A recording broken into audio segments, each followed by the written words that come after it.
Hello दोस्तों, मैं अमरीश शर्मा। यहाँ पर आज आपको इस वीडियो में यूपी टीजीटी इंग्लिश के लिए जो हमने ये वीडियो बनाई है, इसका मेन पर्पज़ है आपका यूपी टीजीटी इंग्लिश क्रैक हो। और क्रैक होने के लिए आपके पास सिलेबस की पूरी जानकारी होना अति आवश्यक है। तो इससे पहले हमने विलियम शेक्सपियर के सभी वर्क्स, सभी प्लेज और सभी सोनट को, जो 37 प्लेज और 154 सोनट्स रही, उनकी डिटेल, उनके नाम केवल आपको यहाँ पर प्रोवाइड किए गए थे वीडियो में। और ऐसा नहीं कि केवल आपको नाम ही बताए जाएंगे, उनके एक एक वर्क के बारे में डिटेल वाइज भी आपको बताया जाएगा। लेकिन एक वीडियो में इतना कुछ, उसके सभी वर्क्स और उन फिर वर्क्स के बारे में पूरी डिटेल आपको दी जाए, ये कर पाना संभव नहीं है। इसलिए हमने केवल पहले ये सोचा कि आपको एक चारों ऑथर्स, क्योंकि आपके 4 ही ऑथर्स हैं जो आपके यूपी टीजीटी इंग्लिश में आते हैं। वे आपके William Shakespeare, William Wordsworth, John Milton और जॉन गाल्सवर्दी। इन चारों के पहले हम 4 वीडियो में इनके वर्क्स लेंगे और फिर उसके बाद उनकी चारों की डिटेल, उनके वर्क्स की डिटेल भी आपको प्रोवाइड करेंगे।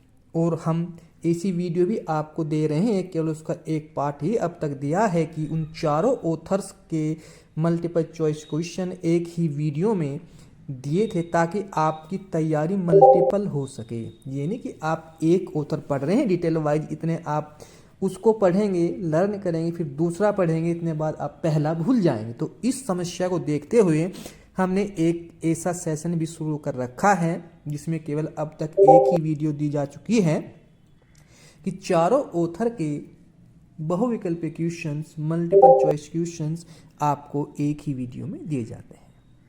ठीक गाइस, ताकि आपकी जो लर्निंग है वो भी मल्टीपल बन सके। ठीक गाइस, तो यहाँ पर हम आपको आज विलियम वर्ड्सवर्थ के संपूर्ण वर्क्स की डिटेल आपको इस वीडियो में मिलेगी। लेकिन इससे पहले एक छोटी सी गुजारिश कि आप हमारी वीडियो को लाइक, शेयर, सब्सक्राइब अवश्य करें। और आप लाइक शेयर भी ना करें, लेकिन इस वीडियो को अधिक से अधिक शेयर तो अवश्य ही करें, क्योंकि ये एक उन बच्चों के लिए एक पैनिसिया है, एक रामबाण है, जिन बच्चों को केवल तैयारी करना अलग बात है, और एक ढंग से सिस्टमेटिक तरीके से तैयारी करना वो अलग बात है। क्योंकि सिलेबस अगर आपके माइंड में छपा हुआ है, उसके अनुसार आप तैयारी कर रहे हैं, कि तैयारी कम समय के लिए ही क्यों ना कर रहे हैं, वो आपके लिए एग्जाम को क्रैक करा देगी, आपके रास्ते को सुगम बना देंगी। लेकिन अगर आप तैयारी किए जा रहे हैं, आज ये पढ़ लिया, कल कहीं और से पढ़ लिया, परसों कहीं और से पढ़ लिया, लेकिन वो आपने, अगर आप सिस्टमेटिक तरीके से, एक नियमबद्ध तरीके से कोर्स को अपने माइंड में या किसी नोटबुक में नोट करते जा रहे हैं कि हमने ये क्लियर कर चुके हैं इस चीज़ को, तो फिर आप अपने सिलेबस को कंप्लीट कर लेते हैं। और गाइड, यहाँ पर उन छात्रों की समस्या भी सोल्व हो जाती है जिनको सिलेबस का पहले से कोई ज्ञान नहीं है, क्योंकि इस प्लेटफॉर्म पर ये आपका ही है।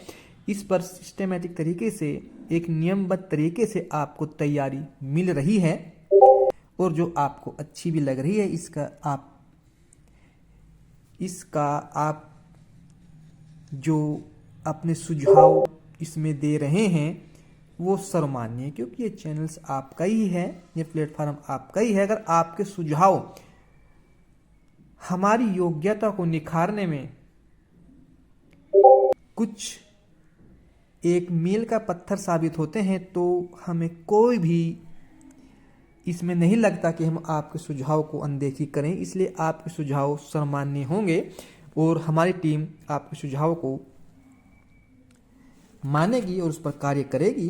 तो हमारा लिरिकल बैलेट्स इसका पहला कलेक्शन है, एक संग्रह है, जो 1798 में लिखा गया। Second, the prelude. प्रेल्यूड्स को आप अदर नाम से भी जानते हैं, growth of A poet minds.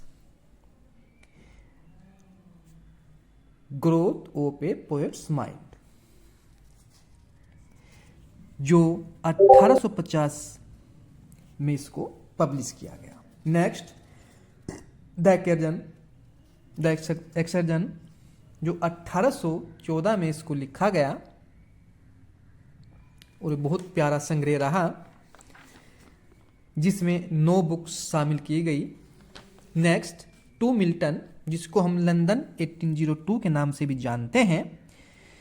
इसमें सन तो आएगा अभी 1802, ठीक गाइज। नेक्स्ट द डैफोडिल्स,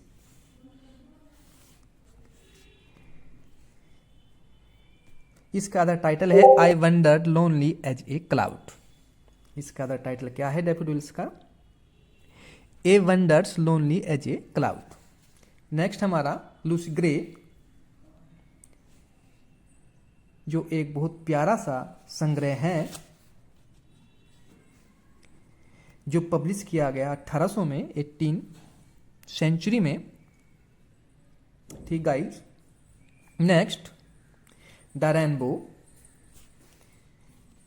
देखो यहां पर विलियम वर्ड्सवर्थ साहब के जितने भी पोम रही हैं, जितने भी वर्क रहे हैं, वे अपने आप में एक बेमिसाल साबित हुई। उनकी एक अलग ही छाप रही है और आप देख सकते हैं कि जितने भी इनके वर्क रहे, अपने आप में कहीं ना कहीं उन्होंने एक अवश्य ख्याति प्राप्त की। तो रेनबो के बाद में है लूसी ग्रे।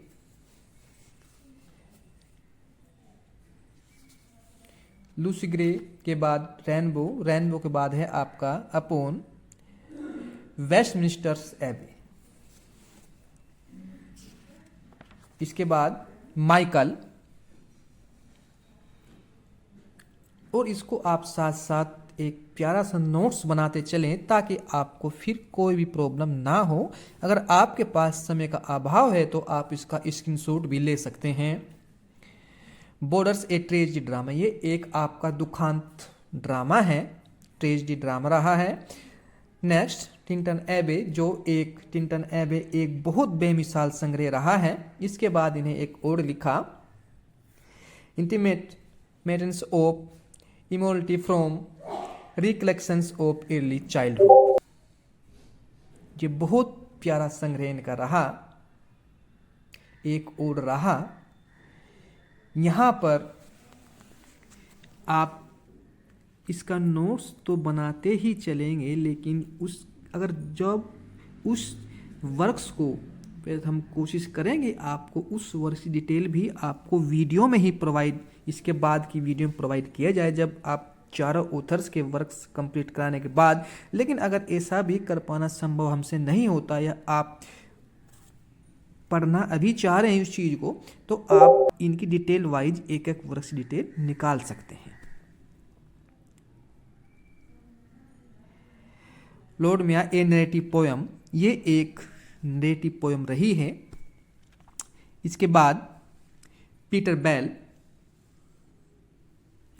ये बहुत प्यारी पोयम इनकी रही। नेक्स्ट ओ टू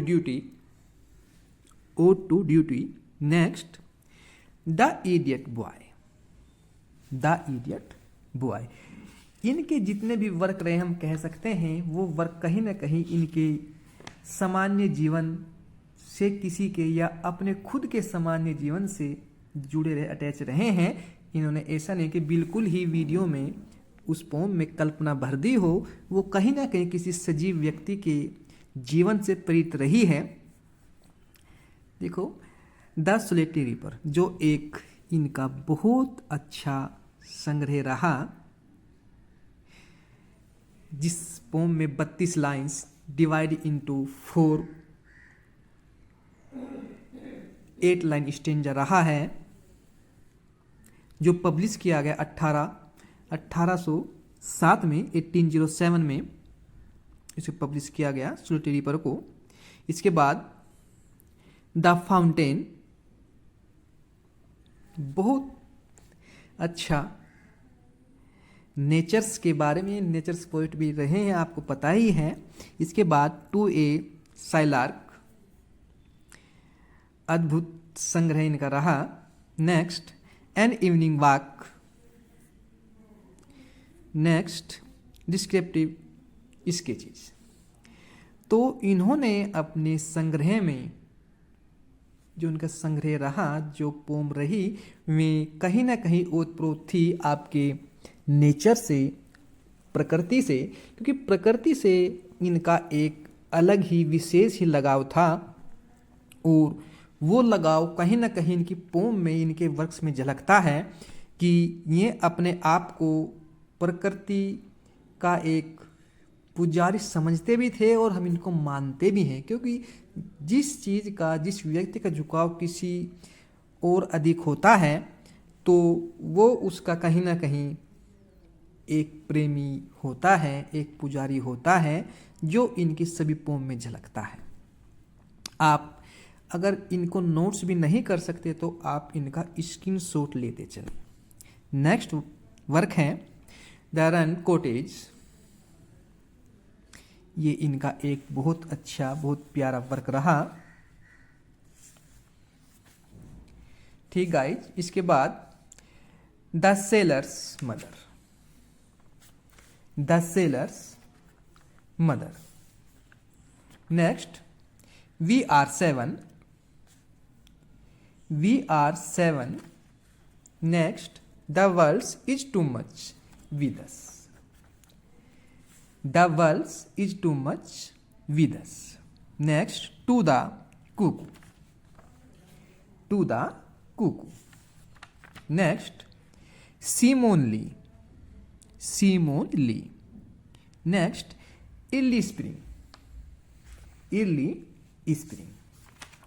तो आप देख सकते हैं गाइज कि हमने यहाँ पर ऐसा नहीं किया कि हम उसका कोई भी वर्क्स यहाँ पर हमने स्किप किया हो। लगभग हम सभी वर्क्स विलियम वर्ड्सवर्थ साहब के लेकर आए हैं। सभी संग्रह, सभी पोम्स हम आपके समक्ष लेकर आए हैं और आप इनकी प्रत्येक, जितने भी ऑथर्स के मैं आपको वर्क्स लिखा रहा हूँ, आप प्रत्येक वर्क्स को डिटेल वाइज, ज़्यादा नहीं, कम से कम उसकी हिंदी समरी तो अगर आपके माइंड में है, आपने पढ़ ली है, तो भी आप उसके सभी माइनर से माइनर कैरेक्टर के बारे में आंसर दे सकते हैं। अगर कम से कम ज़्यादा संभव नहीं है, आपको ज़्यादा सोर्स कहीं से नहीं मिलता, तो आप उसे कम से कम कहीं ना कहीं से उसकी हिंदी उस वर्ष की अवश्य देख सकते हैं, क्योंकि हिंदी देखने से भी आप उसके लगभग सभी जितने मल्टीपल चॉइस क्वेश्चन बन सकते हैं, आप उसका आंसर आसानी से दे सकते हैं। क्योंकि मैं मानता हूँ कहीं ना कहीं अगर पकड़, देखो इंग्लिश में होनी चाहिए, जब आपका सब्जेक्ट इंग्लिश है, आप यूपी टीजीटी इंग्लिश करने जा रहे हो, लेकिन फिर भी हमारे टंग्स अब भी हिंदी लैंग्वेज से ज़्यादा ओतप्रोत है।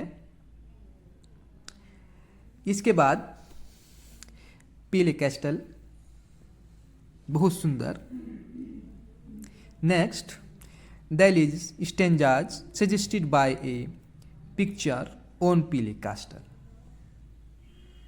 बहुत सुंदर वर्क यहाँ पर देखने के लिए मिलता है। Next the white doe. The white doe. Next the waggoner. The Wagner.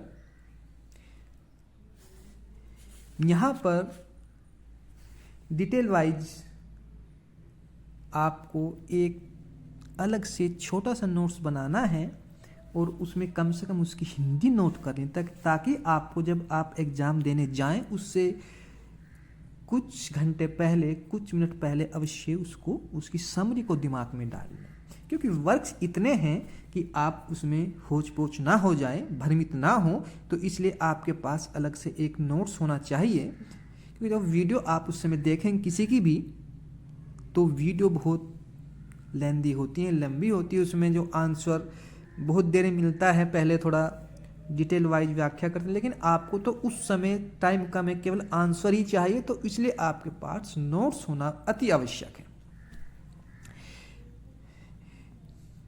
Yarrow revised.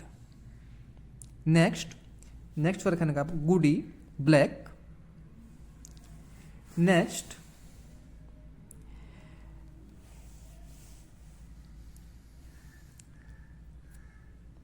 The applications of Margaret, बहुत सुंदर work.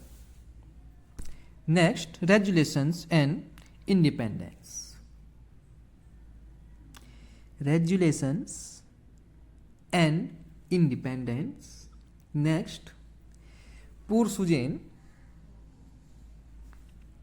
Next work stepping westward, stepping westward. और गाइज मैं आपसे आशा करूंगा कि आप इस वीडियो को उन दोस्तों के समक्ष शेयर अवश्य करें, ताकि आपका जो इससे 1 या 2 नंबर या 4 नंबर या 5 नंबर जो बने वे आपके दोस्त के भी बने। तो इसलिए आप बिल्कुल भी कोताही ना बरतें, बिल्कुल भी नैरोनेस अपने अंदर अपने माइंड में ना स्थापित करें, ना स्टेब्लिश करें। आप इस वीडियो को अवश्य से अवश्य शेयर करें। देखो, केवल यारी दोस्ती वहाँ तक ही नहीं होती जहाँ तक आप समझते हैं सही यारी दोस्ती क्या होती है। अगर आप किसी भी दोस्त की मदद करते हैं रुपए पैसे से, तो वो कहीं ना कहीं एक गलत भी है। आप मदद करें उसकी एजुकेशन में, उसकी शिक्षा को, उसके जीवन में ज्ञान का प्रकाश लाने के लिए कुछ ऐसा मोटिवेशन करें जो उसके भविष्य को उज्जवल बना दे। Next strange feats of patience have I know, strange feats of patience have I know. Next, patience of the death of James Hook. Next, she dwelt among the untrodden ways. 3 years she grieved. Next, Dune. Next work, Song at the Feet of Brougham Castles। यहाँ पर आप देख ही सकते हैं कि हमने किसी भी चाहे वर्क उसका माइनर रहा है या बहुत पहली बात तो इनके सभी पोम सभी वर्क्स बहुत इंपॉर्टेंट रहे हैं, बहुत महत्वपूर्ण है। लेकिन फिर भी अगर कोई माइनर सा वर्क भी है वो भी हमने यहाँ पर इंक्लूड किया है, लिया है उसको स्किप नहीं किया। तो हम मानते हैं कि किसी भी ऑथर का वर्क, क्योंकि ये नहीं पता जब पेपर सेटअप होता है, जब पेपर बनाने वाले की दिमाग में क्या आ जाए, वो कितना इम्पोर्टेंट क्वेश्चन लेके आए या कितना माइनर क्वेश्चन से क्वेश्चन उठाकर आपके समक्ष रख दे, इस बात की कोई गारंटी नहीं है। तो इसलिए आपको सभी वर्क पढ़ने हैं, चाहे आप उसको हिंदी में ही क्यों ना पढ़ें, ताकि आपका 1 नंबर भी व्यर्थ ना जाए। डाबोडर्स,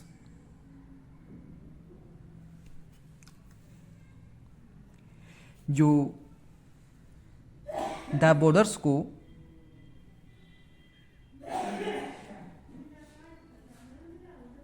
एक बहुत महत्वपूर्ण वर्क माना जाता है विलियम वर्ड्सवर्थ साहब का। गिल्ट एंड सोरो, गिल्ट एंड सोरो बहुत, जितना भी आप इम्पोर्टेंट लगा सकें उतना इम्पोर्टेंट इस वर्क को लगाएं। और इसके बाद रुथ, जो कंपोज किया गया 1799 में 1799। Next, to a Highland girl, इन्होंने ज़्यादातर ये बहुत एक नेचर प्रेमी रहे हैं और घूमते बहुत थे। और वहाँ पर उन्हें घूमते हुए क्या लिखा, इन्हें हाईलैंड चोटी पर एक पहाड़ी के एरिया में एक गर्ल्स मिली, तो उसके बारे में लिखा टू ए हाईलैंड गर्ल्स। जो भी एक बार में एक ऐसे ऑथर्स रहे हैं, एक ऐसे पोइट रहे हैं जो एक बार देख लिया, वो इनके माइंड्स में स्टेब्लिश हो गया, समा गया, और उसी को चित्रित करते हुए उसी को शब्दों में ढाल लिया और उसी चीज़ को उन्हें लिख दिया। और वही चीज़, क्योंकि देखो जब कोई चीज़ रियलिटी पर बेस होती है तो वो चीज़ अपने आप में कहीं ना कहीं एक इतनी वैल्यूबल होती है, एक इतनी अमिट छाप छापती है, जो उसको पढ़ता है तो उस बारे में कुछ कहा नहीं जा सकता। क्योंकि रियलिटी एक कल्पनाशील कहानी पर कोई कविता, कोई वर्क लिखना वो अलग बात है, लेकिन एक रियलिटी पर कोई वर्क लिखना वो अपने आप में एक विस्मरणीय है, उसकी कोई बराबरी नहीं कर सकता। तो आप यहाँ पर आपको complete to a Highland girl, यहाँ तक आपका कंप्लीट पोम्स वर्क रहा है आपके विलियम वर्ड्सवर्थ साहब का। तो एक बार फिर से आप से आग्रह करता हूँ, निवेदन स्वरूप कहना चाहता हूँ कि आप हमारी वीडियो को लाइक शेयर सब्सक्राइब करें, और कम से कम इसको शेयर तो अवश्य ही करें। जितने भी आपके पास सोशल मीडिया ऐप हैं, आप यूज करते हैं, साइट यूज करते हैं, आप उसकी डीपी पर, आपको कुछ ही सेकंड लगते हैं, कुछ ही मिनट लगते हैं उसकी डीपी पर लगाने के लिए, आप अवश्य से अवश्य इसको लगाएं। तो गाइज आज की वीडियो में इतना ही। तो okay guys, thank you very much. Next मिलेंगे जॉन मिल्टन साहब के सभी वर्क के साथ। तो ओके गाइज, थैंक यू।